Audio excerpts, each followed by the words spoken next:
Cordial saludo, tutor y compañeros.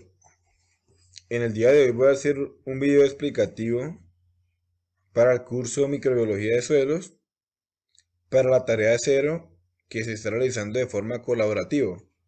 El grupo está conformado por Andrés Fabián Cachaya, Ingrid Tatiana Herrera, Luisa Fernanda Mendoza, Maida Sirena Medina y quien les habla Misael Andrés Salcedo.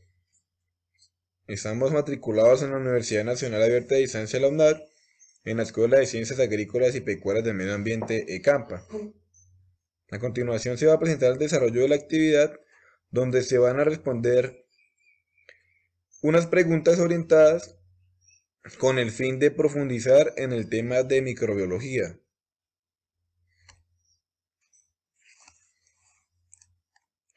Introducción.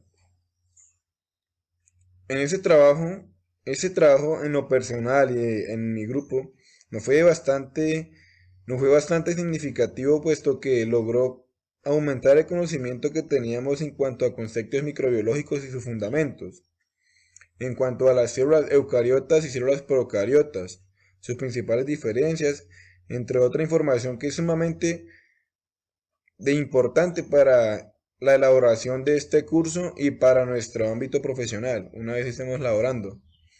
El trabajo se realiza en los siguientes apartados: introducción, objetivos, desarrollo de las preguntas orientadas, conclusión y bibliografías.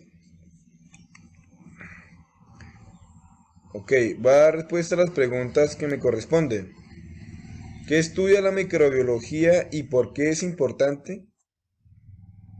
La microbiología ha sido y es muy importante, puesto que ésta ha permitido grandes hallazgos y ha permitido que trabajar con microbios tanto en plantas como en suelo ha sido una gran innovación, ¿sí?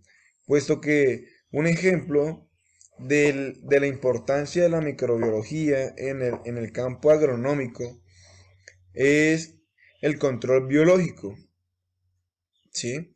Tratamos de tomar microbios o insectos que sean más dominantes, que sirvan para contrarrestar otros microbios.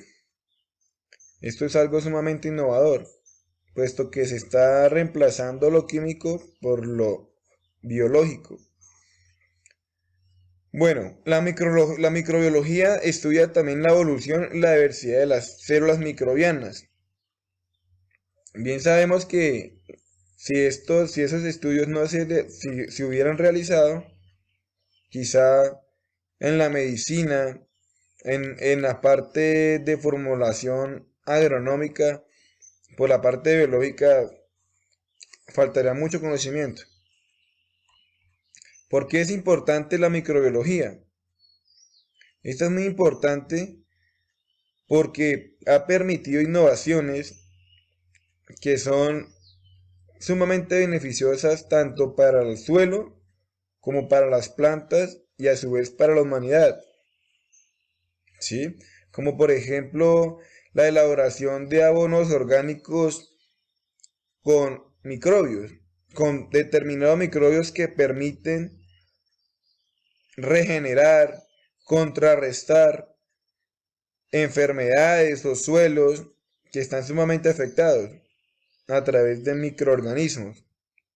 Y todo esto se hace con el estudio de la microbiología. ¿Cuál es la principal diferencia entre los microorganismos procariotas y los eucariotas? La diferencia de estos microorganismos, a simple vista, una vez se miran en el microscopio o en imágenes, es que las células eucariotas tienen un núcleo definido, mientras que las procariotas no, ¿sí? Es decir, las células eucariotas pueden ser, como bien sabemos, plantas o especies más complejas, a las procariotas que no tienen un núcleo definido. Otra diferencia es que las procariotas tienen una estructura celular unicelular y las eucariotas pueden ser multicelulares ¿sí? En la forma de su ADN. La forma del ADN de las células eucariotas son lineales y en las procariotas son circulares. Estas son una de las principales diferencias entre los microorganismos procariotas y los eucariotas. A continuación se va a seguir dando respuesta a las preguntas orientadas. ¿Cuáles microorganismos comprenden las eucariotas y cuáles las procariotas? Las eucariotas comprenden el eucarya y las procariotas comprenden las bacterias y las archaea. Las eucariotas son microorganismos los cuales contienen material genético o hereditario, las cuales tienen un núcleo definido y su organelo y ADN está situado en el núcleo. Como dije, se encuentra en el eucarya y tiene relación con los animales, hongos y plantas. Tipos de microorganismos. Los protozoos son organismos heterótrofos y no tienen pared celular. Se desempeñan minimizando los nutrientes, haciéndolas así útil para la planta y el suelo. También se basa en regular las poblaciones bacterianas. Algas microscópicas. Las algas microscópicas son microorganismos autótrofos y tienen pared celular de celulosa. Se encuentran en medios acuáticos y realizan la mayor parte de la fotosíntesis en la Tierra y se encarga de la liberación de oxígeno a la atmósfera. Los hongos microscópicos son organismos heterótrofos los cuales no pueden realizar la fotosíntesis, tienen pared celular de quitina y tienen la capacidad de almacenar glucosa en las células, la cual sirve de reserva. Las células procariotas. Las células procariotas no contienen un núcleo definido, su ADN va disperso en ella. Entre ellas tenemos las bacterias y las archaea. Tenemos los tipos de microorganismos, los cuales son los siguientes: bacterias. Son procariotas unicelulares, los cuales tienen pared celular con peptidoglucano.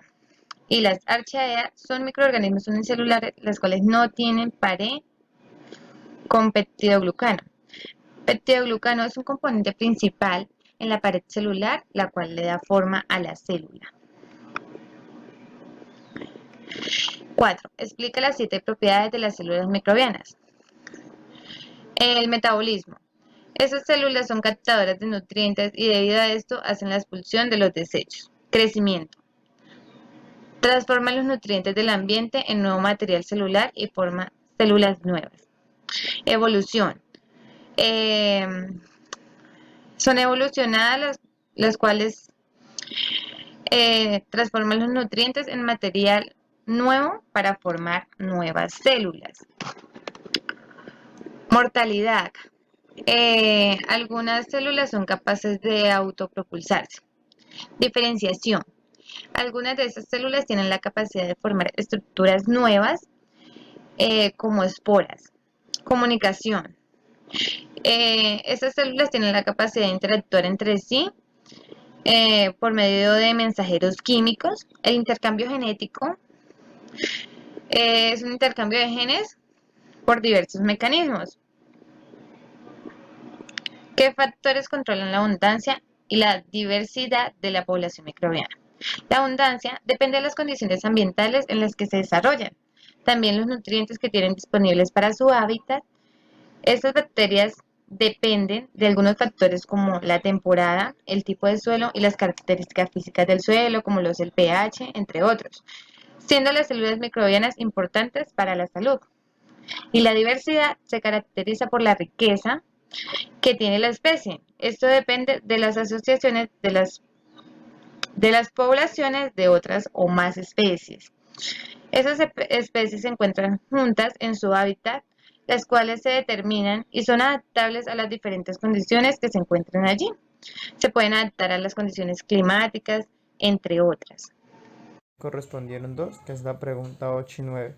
Entonces, vamos a dar la exposición sobre esas dos preguntas. La primera nos dice, la 8, ¿dónde se encuentran los microorganismos en la Tierra o cómo se encuentran distribuidos en los diferentes hábitats? Ok, entonces, los microorganismos se encuentran en cualquier parte de la Tierra o en cualquier parte del mundo. ¿Por qué? Estos microorganismos forman una parte muy importante en la Tierra, ya que contribuyen en la transformación y desarrollo de un suelo. Al haber estos microorganismos dentro de la Tierra, esto hace que aquella tierra sea una tierra mucho más fértil y cuando ya se vaya a cultivar se puede obtener un producto muy bueno. Eh, Hay microorganismos benéficos como no benéficos. Por lo menos unos ejemplos de los microorganismos benéficos son los hongos, las algas, los protozoos y las bacterias. Entonces, podemos ver, pues respondo a aquella pregunta que nos dice que los microorganismos están en cualquier parte de la Tierra. Ok, ahora seguimos con la pregunta 9. Nos dice, ¿cómo se beneficia la agricultura de los microorganismos? Ahora, vamos a ver y al estudiar ese tema me di cuenta que los microorganismos es una parte muy fundamental de la agricultura, porque gracias a estos microorganismos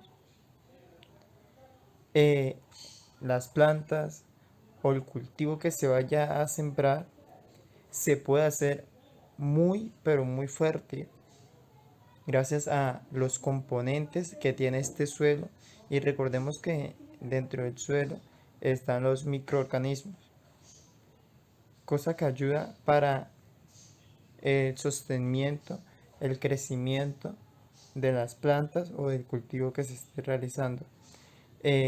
¿Por qué? Porque a través de los nutrientes que tiene el suelo ayudan a que las plantas crezcan y tengan una fertilidad muy abundante.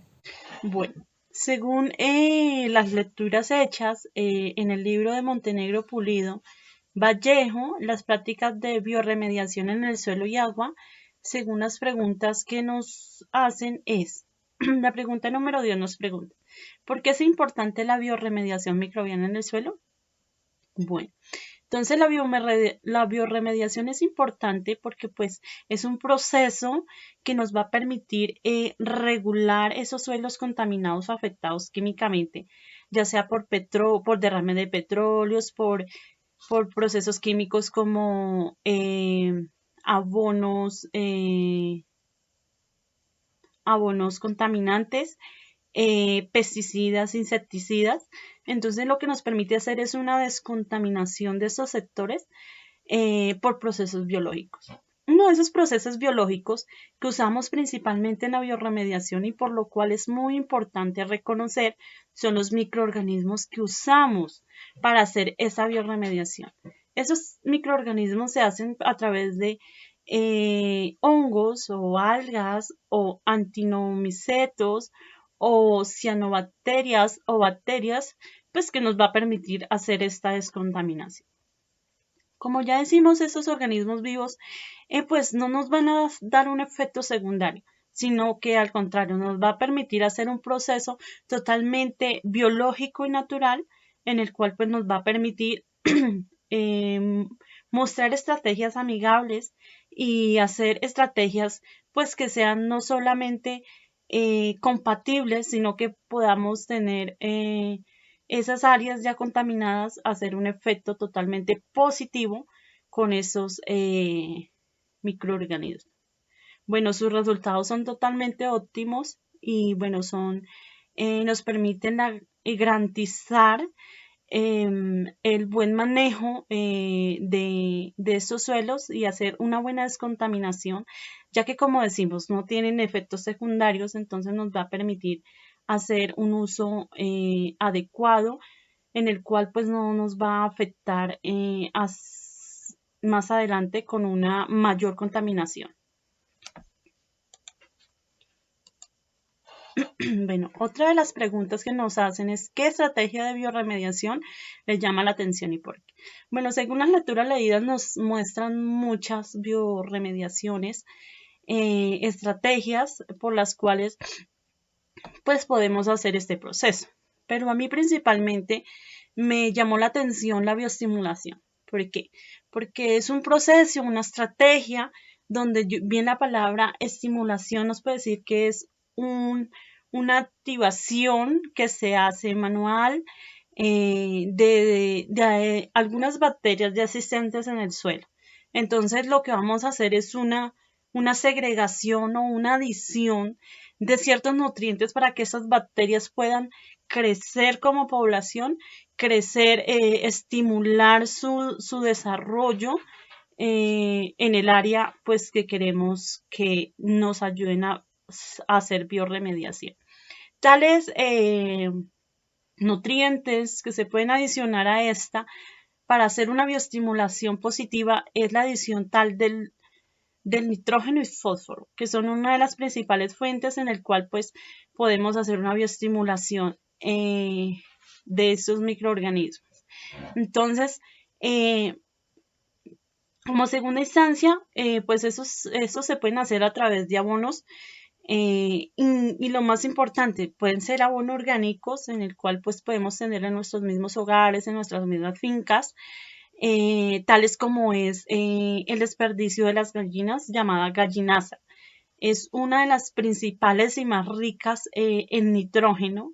Entonces, hacer una adición de esta materia orgánica al suelo permite pues que esas bacterias tengan una activación natural por el cual pues nos pueden ayudar a hacer una descontaminación de ese suelo, y también la adición del fósforo, tal como son las llamadas cenizas de maderas quemadas que recogemos de nuestros fogón de leña o estufas de leña. Al adicionarlas al suelo pues nos van a dar o a fomentar fósforo en el suelo. Entonces estos dos nutrientes forman un abono muy, muy estimulante para esas bacterias, pues que nos van a ayudar a hacer un proceso muy bueno para los suelos. Y bueno, una de las principales cosas que me llamó la atención es que son totalmente económicos y bueno, esos abonos no tienen mayor efecto medioambiental, entonces es una estrategia muy buena en el cual pues podemos hacer una buena utilización de esos productos orgánicos y asimismo aprovechar para que el suelo pueda tener una mayor fertilidad y descontaminación. Bueno, también nos preguntan la pregunta 12. Seleccione un microorganismo de la tabla número 2. Bueno, esos microorganismos de la tabla número 2 nos dieron ciertos microorganismos. Yo elegí la Anthobater como microorganismo pues seleccionado. También nos dice que podría solucionar un problema asociado al suelo en su región. Bueno, según la problemática del suelo en mi región, yo vivo en la región andina. Como bien saben, la región andina tiene uno de los suelos mayormente cultivados en Colombia. Y bueno, por su rica pisos térmicos y buena fertilidad en el suelo, en todo eso, el ser humano ha implementado estrategias debido a plagas y a otras enfermedades, estrategias de fumigación de pesticidas e insecticidas. Bueno, esto ha provocado un desequilibrio en el suelo, en el cual pues ha afectado principalmente la parte microbiana del suelo y principalmente también el desgaste de la nutrición esencial para los cultivos. Entonces, esta problemática ha sido por el mal uso y la indiscriminación de estos químicos. Entre estos tenemos que, por cierto, es uno de los venenos más tóxicos que han podido hacer, como es el malactión, el furadán. Tenemos muchos más en el cual pues son y evidenciamos con análisis pues que son principales causores de enfermedades tales como el cáncer en seres humanos y también otras enfermedades y muertes a plantas, animales. Entonces ha provocado también infectos invernaderos. ¿Por qué? Porque uno de los principales componentes de estos venenos ha sido los carbamatos. Entonces, es un componente totalmente tóxico para el suelo. Bueno, como solución a esta problemática, entonces yo decidí escoger esta bacteria que ya les había comentado, la Lantobacter. ¿Qué es la Lantobacter? Bueno, la Lantobacter es una bacteria que principalmente es nativa del suelo. ¿Qué quiere decir esto? Que ella se encuentra naturalmente en el suelo, es su hábitat. Entonces, esas bacterias, ellas son responsables de la degradación de esos pesticidas, ¿sí? Se alimentan de esos pesticidas debido a los carbamatos que tiene esos pesticidas. Entonces, esta bacteria se podía hacer una bioestimulación a través del nitrógeno y fósforo para aumentar su capacidad poblacional y así pues que esas bacterias como se alimentan de carbomatos pues puedan hacer una única fuente de carbono y nitrógeno a través de esos carbomatos. Entonces lo que hace esta bacteria en sí es que permite la oxidación o la hidrolización o la hidroxilación de este componente que principalmente lo que hace es romper los enlaces o las moléculas y eso lo puede hacer mediante dos vías. ¿Sí? Una la conocemos como los enlaces esteres, en el cual pues podemos decir que son los grupos carbonilos y también los encontramos por las amidas, ¿sí? Que son el grupo de las amidasas. Entonces lo que hace es cuando oxidan esos grupos carbonilos y amidasas, entonces lo que hacen es a través del grupo de su proceso de oxidación, lo hacen a través del ciclo de Krebs, entonces lo que hacen es producir como desecho dióxido de carbono y agua.